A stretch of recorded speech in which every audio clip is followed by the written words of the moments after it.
What's up, guys? Welcome to the Film Freak Show. Got a new background and got a lot to talk about. So, first up, I'm just going to give my thoughts on Atomic Blonde. Now, Atomic Blonde is going to be interesting, and I'll explain why in the next subject, but I'm not necessarily giving a review for Atomic Blonde. I'm just kind of sharing my general thoughts on it. So here's kind of where I'm coming into this movie at. I like the director. He kind of co-directed John Wick, but you won't see his name on it because of the DGA rules. There can't be two directors. But he has a very good understanding of how action should be shot and how to shoot action. So I like the director. I like all of the actors coming into this. Charlize, uh, um, James McAvoy, John Goodman, and Toby Jones actually is an actor that every time he pops up into something, I'm like, hey, that's that guy from such and such. I actually keep track of Toby Jones a little bit because I actually like a lot of the roles that he plays and a lot of the movies that he's in. So, and the trailers got me excited. Sophia Patel is another one I forgot about, but she's kind of coming into her own where I'm like, yeah, she can act. She's actually pretty good. Um, she was one of the good things about The Mummy. Anyway, Atomic Blonde. So, I like spy movies. And I didn't know going into this that this was going to be a period piece. I don't know why. Just the action never, or the trailers never really communicated it that well that this was going to be period piece. I should have figured based on some of the things that were in the trailer, but for some reason it just didn't click. So I went into this not really knowing that it was going to be a period piece, and I didn't even know that it was going to be that much of a spy movie. I thought it was going to be something along the lines of John Wick, which I will be talking about that. If you saw on Facebook, I said I would explain something. I'll get to that. So, how to describe this movie? I liked a lot of it. I'm going to stay away from spoilers. The most spoilery thing I will say is this movie has some twists, and one of the twists is great if it wasn't for the second twist. And that's all I'll say about that. The one twist is good if it wasn't for the next twist. It kind of ruins the first twist. But all in all, it was a good movie. I did think I liked it personally. The action is why you watch this movie. There's this one shot where they hide the cuts in whip cuts, but for the most part, you just are watching it and thinking it's one cut. It's very Raid Redemption or Raid 2 style of filmmaking, how they shoot the action. You can see everything. It really is well-directed action scenes, and all the action is great. And the story itself, I found compelling. I like movies where there's something happening that you're not quite sure what's happening, but the whole point of the movie is to kind of figure out what's happening, and you're trying to figure it out ahead of the characters. So I actually really did like that aspect of the movie. Like I said, I can't really talk about why I didn't like certain aspects of the movie without getting into spoilers, so I can't really do that. But needless to say, there were some things that I didn't like about this movie, but I can't really talk about them in a non-spoiler setting. Um, so, I'll just say that the characters are good, action's really good, the story's pretty good. So it sounds like I'm really positive on it. I really do have a major problem with this movie, but I can't spoil it. So, I'm not going to give a grade for it. I'm going to personally say I liked it. So if you like spy movies and you like good action movies, then I would recommend checking this out. But I'm not going to give a grade to it, which that leads us into my second topic of the day, I guess, which is critics. I've really been doing a lot of thinking about critics and what it means to be a film critic, and looking back over old reviews of mine, and watching a bunch of other people's reviews and reading reviews. And the more I go, the more I think that there is no point in being a film critic. Film is art, right? And art is completely subjective. Film is subjective. And I suppose where I'm coming from is that I'm not going to be giving grades anymore. I'm not going to be giving numerical numbers that signifies this is a good movie and this is a bad movie. I'm not going to do that anymore. I'm just going to talk about how I feel about the movie and what how it personally affected me, because that's what I think art should be about. It shouldn't be about grading it on what is technically good or bad about it, because who can say what's good or bad? Somebody can look at a Jackson Pollock painting and say that is a complete mess. There's nothing of artistic value in that painting, and another person can come along and say, wow, that painting is beautiful. It's about what personally affects you, and I think we're losing that in the current environment of film criticism, where there is good films and there's bad films, and that's it, cut and dried. It's either rotten or fresh, and that's that's all there is to it. So it started to bother me the more I got into film criticism. So I'm just going to talk about how I feel about the movie, and then talk about who I would recommend it to. So I'm basically done with giving quote unquote reviews of movies. Because if you look at it, you can say in a movie, you can say, well, the sound was bad, or, well, I didn't think the direction was very inspired, or the cinematography wasn't much to look at. But, to quote a great movie, that's just your opinion, man. No, because you look at something like The Blair Witch, and The Blair Witch doesn't have good sound, and The Blair Witch, you could argue, doesn't have good cinematography or camera work or any of that. I personally think that the camera work in the Blair Witch movie is very purposeful and well directed, and I think what they were going for in that movie worked, and it actually was exactly what they wanted it to look like. Um, a Rembrandt might not have any kind of emotional meaning to, Jane Doe over there, but her niece's scribbles might mean something more because of the emotional attachment to that. So I think that's what I'm talking about. Is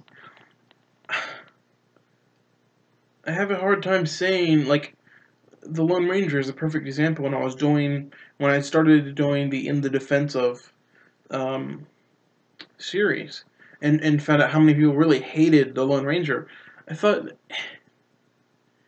what's the point in arguing about that? I can't convince you that The Lone Ranger is a good movie. I can't convince you that Batman v Superman is a good movie.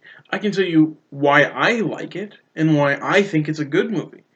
Um, but this whole rating things, and I can say things like, I don't like that movie, but like Birdman, I can say I don't like Birdman. I really actively don't like Birdman, but I can't say that it's not a good movie. And if somebody had a great experience with that movie, where that movie spoke to them, I can't say you're wrong, that movie sucks. That Who am I to say that? So I'm completely getting away from the notion of film criticism in general. Um, don't really care that much about criticism like I used to. So, the Film Freak Show will still continue, and I'm still going to be talking about movies, but that's what I'm going to be doing. I'm going to be talking about movies. I'm not going to be necessarily reviewing movies. So, I just wanted to kind of talk about that.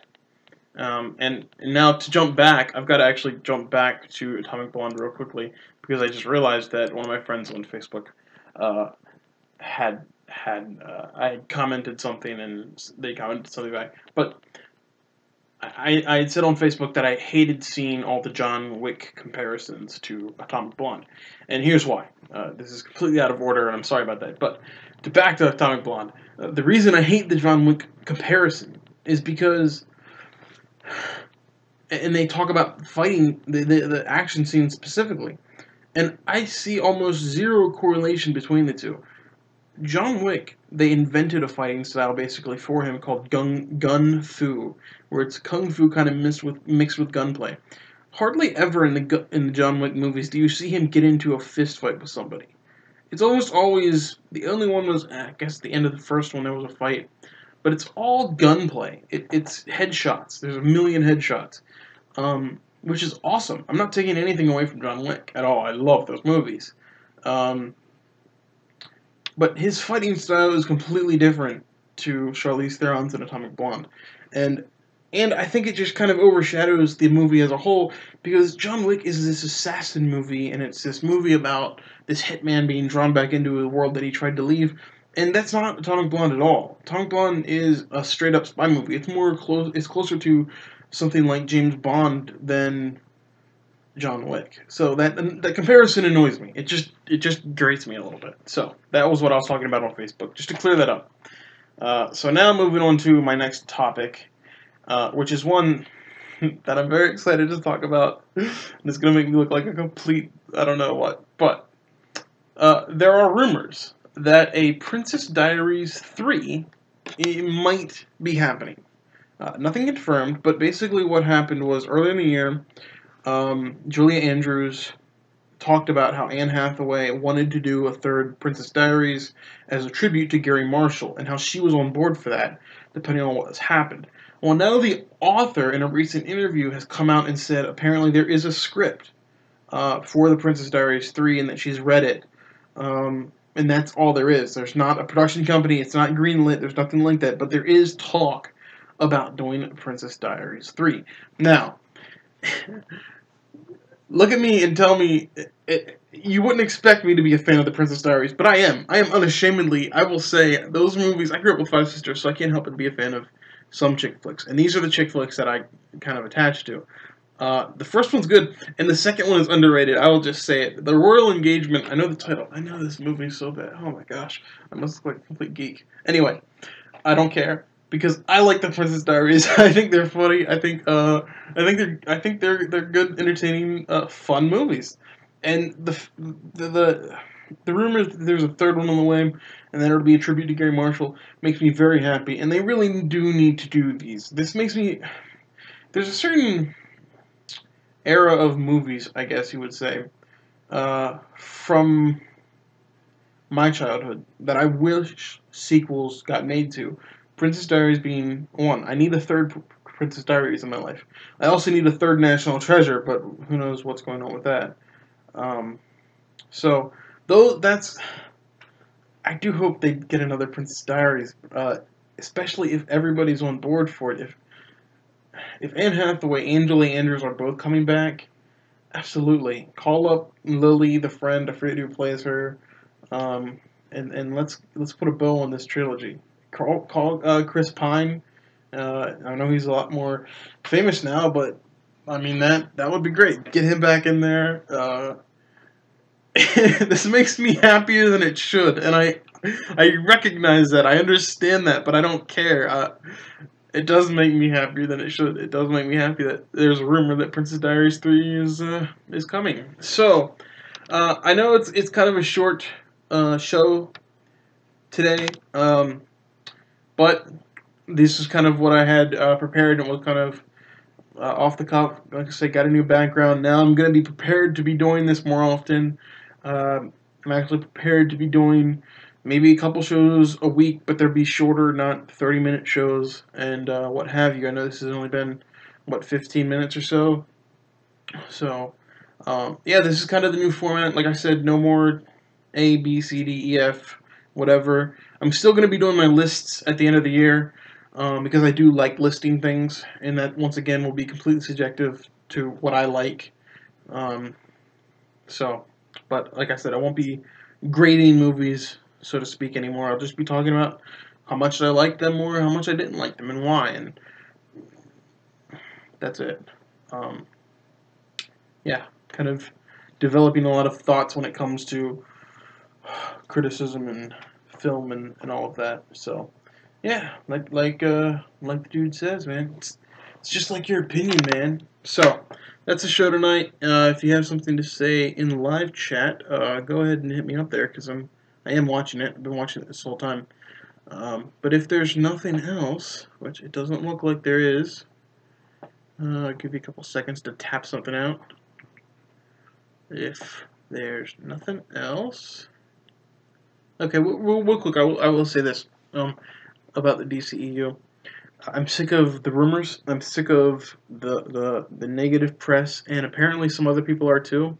Because in the past 24 hours, there's been 2 articles written. One by not THR. One by Screen Rant, I think, and another one, I forget what the other one was by. But one was about how the Justice League is still Zack Snyder's movie, and how he still has creative input, actually, contrary to some other reports. And the other report was talking about the negative rumors and press coverage of the DCU. So I'm actually very glad to see some of those things come out. Is that you can talk all you want about DCU versus MCU and fanboys and everything else, but that shouldn't bleed into criticism, and it shouldn't bleed into real film journalists. But I think it has, and I don't think you can ignore that, or I don't think you can deny that. If you look at some of the reporting that has been done, a lot of the MCU reporting is inherently positive, and the DCU has a negative slant.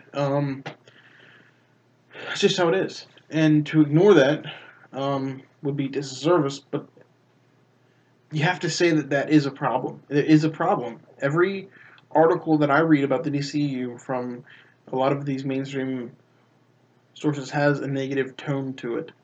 And the MCU is looked at as they've never failed. And they have. They have had bad movies in the MCU, but nobody talks about them. But, there you go. So, like I said, glad to see some reporting pointing these things out, because I think they do need to be talked about. Just like I think critics need to be kind of put in check and say, you don't have the final say in what's good and bad. You don't. And that's why I'm taking a step back from critiquing in reviewing is you don't have the final say, but there seems to be this elite crew in Hollywood and other places, the critics' choice, so to speak, that feel like they're the authority on things good or bad, and they just aren't.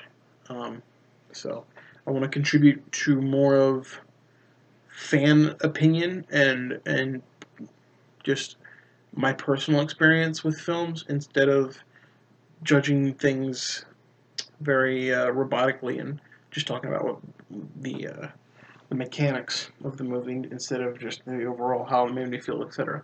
So that is kind of my new philosophy on the films. If you want to hit me up about anything that I've said, hit me up in the comments or go to right there, facebook.com, or right